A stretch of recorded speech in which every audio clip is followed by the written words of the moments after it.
All right, Alexander, let's talk about Trump Biden, the polls, the CNN poll, which has, I believe it's 49, 48, 49 Biden, 48 Trump. So the polls are pretty much just evened out. Not that the polls mean anything, in my opinion. But anyway, it's interesting that it's coming from CNN and you have this gap closing. Let's also talk about the DNC, the first night of the DNC convention, the Democrat convention, a virtual convention from Milwaukee, but it was all virtual. It was absolutely, completely cringe. The whole thing was, my God, was it awful? And the viewership shows. I mean, the viewership was awful, disastrous.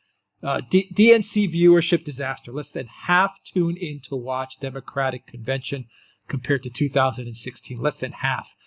I mean, it was one of the stats I was looking at was Biden had something like, on his site, had something like 12 or 13,000 views for his for the convention. That's nothing.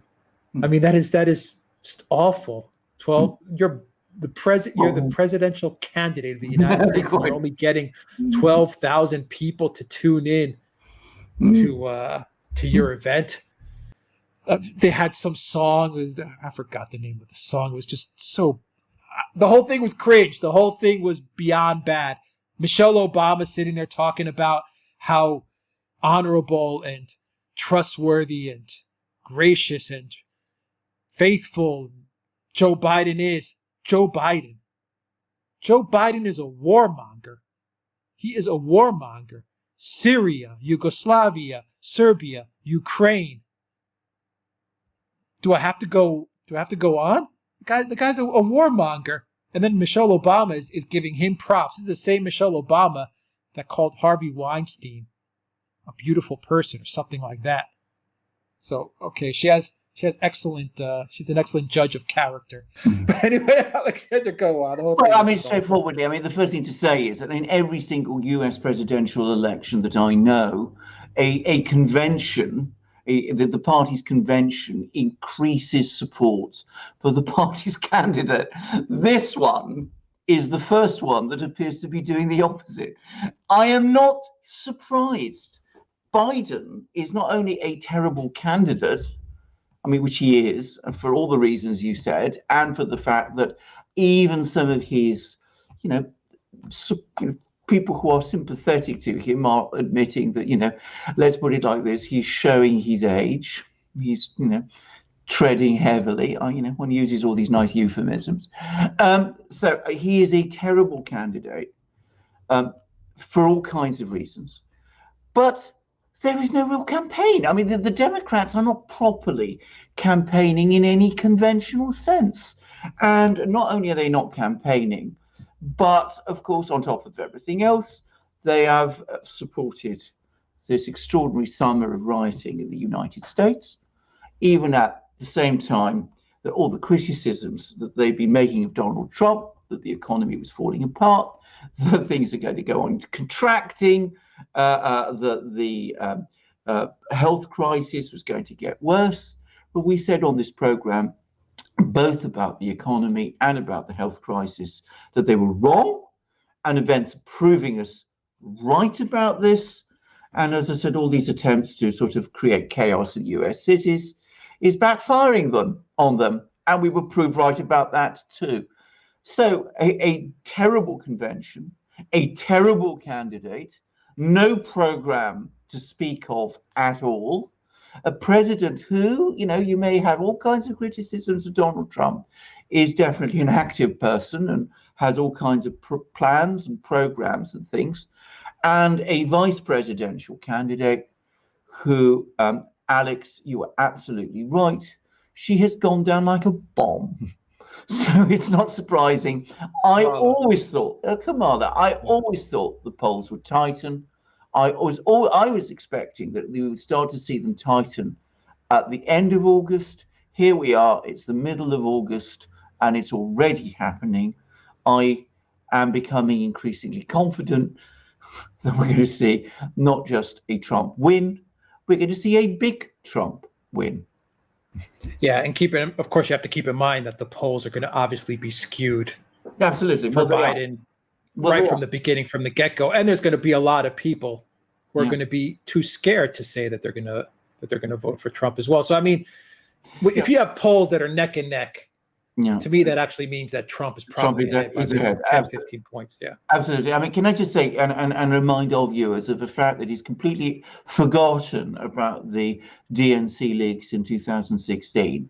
But one of the most interesting revelations of those, of the tapes and all of that was, and the emails that were produced, was that in fact there were in 2016 there was a systematic policy by the opinion pollsters of boosting the figures for Hillary Clinton, making her appear more popular than she really was. If that was happening in 2016 with Hillary Clinton, I am absolutely sure it's happening with Joe Biden as well.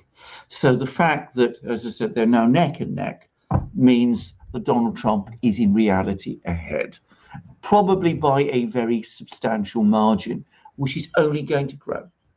Yeah, which is why the Democrats are betting so heavily on the U.S. Postal Service and the mail-in ballots and all that stuff, and why they're trying to create this new scandal now with the mail-in ballots and the U.S. Postal Service and all that. Yeah, which I don't believe will succeed. Actually, I mean, Byron York. You tell me about this. Byron York has actually done a pretty good demolition of that whole ludicrous theory, which no less a person, by the way, than Barack Obama is now, is very demagogically promoting. I mean, it's an absolute nonsense story. But I've always felt myself that the fact that the Democrats are making such a big play on, mail-in ballots was a sign that they were never really confident about this election. I think that, as I said, this election is looking increasingly like not just a Trump win, but a big Trump win. Perhaps that might not have been so predictable a few weeks ago, but I always thought more likely Trump would win. All right, and one final question, a little more on the fun side. Trump sent out the tweet that he was going to pardon someone significant. He said it might be Snowden. People were speculating it might be Snowden. People were speculating maybe Assange, maybe Flynn, maybe Manafort. It was all over the place. People were trying to figure out who's he going to pardon. And he pardoned Susan B. Anthony. And, okay, a little bit frivolous and a little bit fun. But I was watching a Styx Hexenheimer video breakdown of this, and I think he got it right. He said that even though there's no real life practical impact of this pardon, what it does do is it removes the focus from day one of the DNC convention. It removes the focus from Michelle Obama's speech where, the progressives and the lefts or people on the left are going crazy over. It removes the focus away from that as well. And it also focuses some attention on women voters. And it also focuses attention on the fact that Susan B. Anthony was never pardoned for the crime of voting. And you have the mail-in ballot thing going on right now. And, this whole,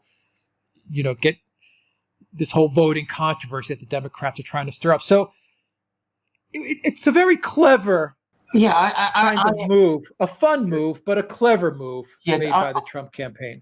I have always said this, and I've come in for a lot of stick from some people about this.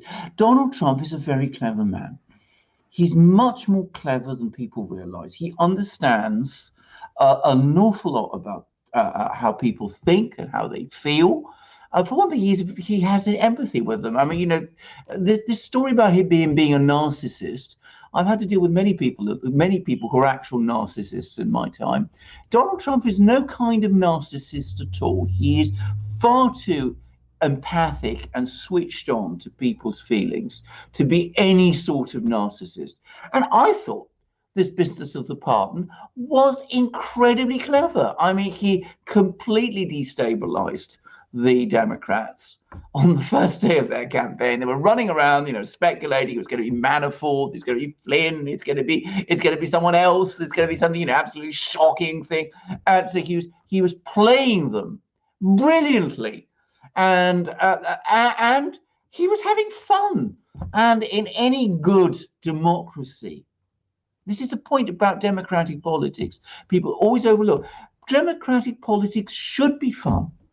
This constant sense of anger and outrage and somberness that the sort of Democrats now have, that they always feel, this sense of grievance that they have about everything and everybody, and Donald Trump especially.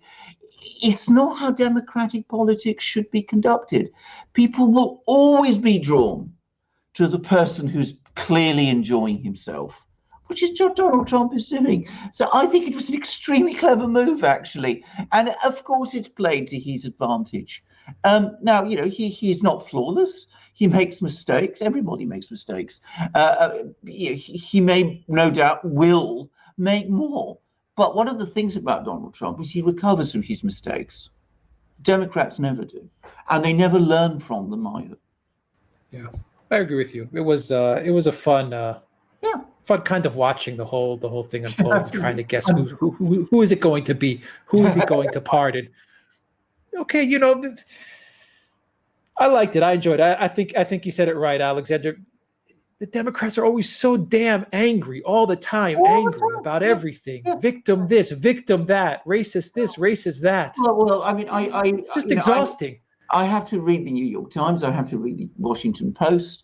I have to listen sometimes to CNN. I don't do that very often, but I do sometimes. MSNBC. They give me a headache. I'm not going to pretend otherwise. I mean, there's always this sense of outrage that they seem to sort of function on. It may be confected outrage, but I mean, it's in the end, it's exhausting. And here you have somebody who throws a joke, and it's a relief. I'm sure lots of people feel like that too. And yes, it's a serious thing. A pardon is a serious thing. But let's always remember there's a fun side to life also. So I mean, good for this person who's been pardoned. Clever of Donald Trump to do it. And the Democrats, I'm sorry to say that, they need to lighten up and start seeing things in proportionate ways. Of course, they can't, because they're not that kind of person. They're not those sort of people. Yeah. Also, one final thought that just came to mind right now. I like the fact that he pardoned a historical figure, because it makes you remember the history of the United States. Absolutely. And there's bad and there's good, and it's the history. And I think I like the fact that it was a historical figure, and it just makes you reflect on the country and what it was and how far it's come. And that's a good thing as well, because that's what history is there for. Well, of course, that's exactly the point, because there's been this massive attack this year on U.S. history, every part of U.S. history. So you topple statues of Washington, you topple statues of Ulysses Grant, which I mean, I don't understand, by the way, but you do all of these things. So here he is once again. He went to Mount Rushmore, made that speech, which I thought, by the way, was a good speech, a great speech. And now he's again setting himself out. He is the defender of the national narrative of the United States, of the American people. He has an understand. He may not be, as I said, a deep thinker. I don't know whether he is or not, but he may not be, but he understands people. The Democrats don't, it seems to me. So I'm not surprised that, the polls show the two even. And like yourself, I think he's actually ahead. Yeah. All right. We'll leave it there. All right, guys. As you can see, as our viewers can see, we have lots of fun when we make these programs.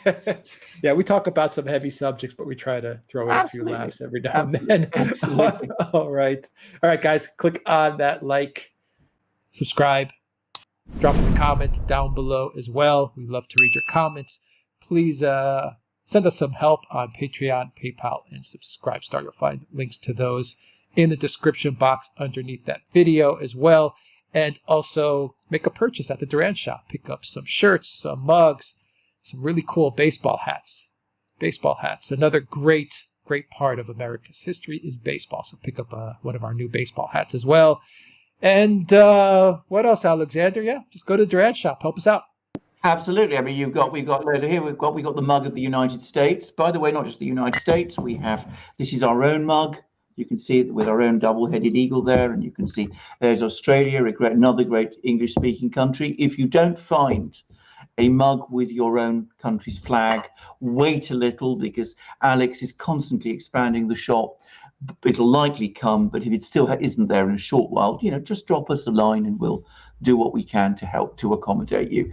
But lots of great things in our shop now, as well as mugs, best mugs in the world, as I always say. But we've got amazing shirts, we've got embroidered shirts coming, a new wonderful range of them. We've got amazing hats, baseball hats, embroidered hats, extraordinary hats. We've also got an ever-expanding gallery of ebooks. We've got great things in our shop. You can help us by buying from them. You can support our channel by doing it, and you can feel yourself extremely pleased and happy when you own these great things. So come to our shop, support the Duran. Alex will tell you very quickly how. You'll find the link underneath this video in the description box at duranshop.com. Alexander Marquez, thank you very much. Until next time, everybody, take care.